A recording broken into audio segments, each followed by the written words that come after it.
경남 권영한의 이야기. 이 시간에는 백화꽃에 얽혀있는 전설 이야기를 할까 합니다. 어떤 사람이라도 꽃을 보고 성을 내는 사람은 없을 것입니다. 아름답게 피어 해맑은 웃음을 던져주는 꽃은 실로 우리 정서생활에 없어서는 안 될 귀중한 동반자라고 생각합니다.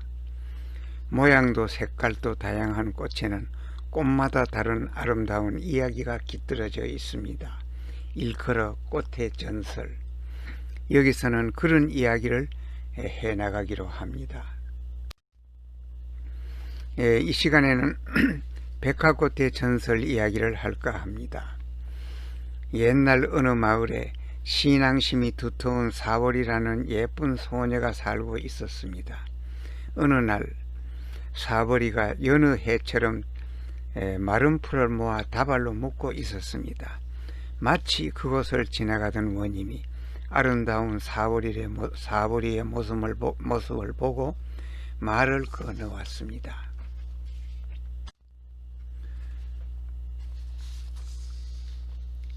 여봐라, 처녀는 어디에 사는 누구인고? 그러자 사월이는 예, 저는 저기 보이는 저 집에 사는 사월이라고 합니다. 그래, 나하고 같이 갈 수 없겠느냐? 너의 소원은 뭐든지 다 들어주마. 그러나 사월이는 대답을 했습니다. 고맙습니다마는 제게는 가장 소중한 어머니가 한 분 계십니다. 어머니에게 말씀 한마디도 없이 따라갈 수는 없습니다. 그래, 참 기특하구나. 그렇다면 속히 가서 어머니를 모시고 오너라 하고 사돈을 말했습니다.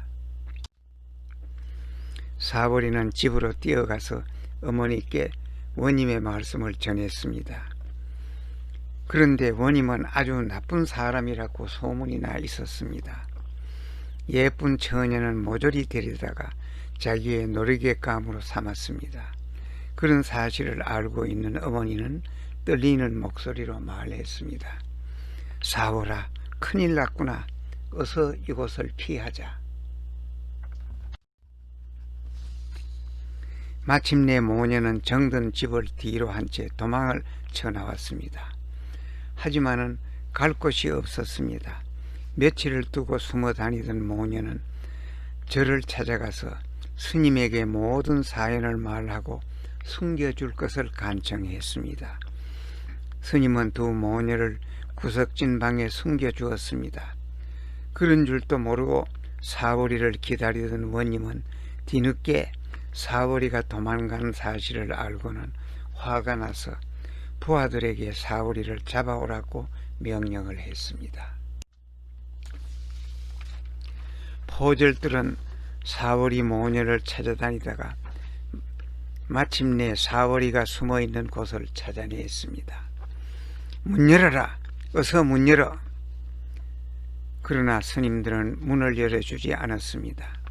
화가 난 포졸들은 문을 부수고 들어가 무서움에 떨고 있는 모녀를 붙잡아 원님에게 데리고 갔습니다. 원님 앞에 선 사월이는 그동안의 두려움도 모두 잊은 듯 방긋 웃으면서 원님을 바라보았습니다. 원님이 웃으면서 손을 잡으려 하는 순간 갑자기 사월이의 모습이 사라지더니 그 자리에 한 송이 백화꽃이 활짝 피어 있었습니다. 그 꽃은 사월이의 웃음이었습니다. 놀란 원님은 자기의 잘못을 뉘우치고 그 꽃을 소중하게 키우니 꽃은 잘 자랐다고 합니다.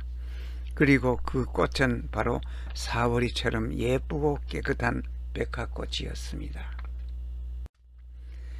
이 시간에는 백화꽃에 대한 전설을 말씀드렸습니다. 경청해 주셔서 감사합니다.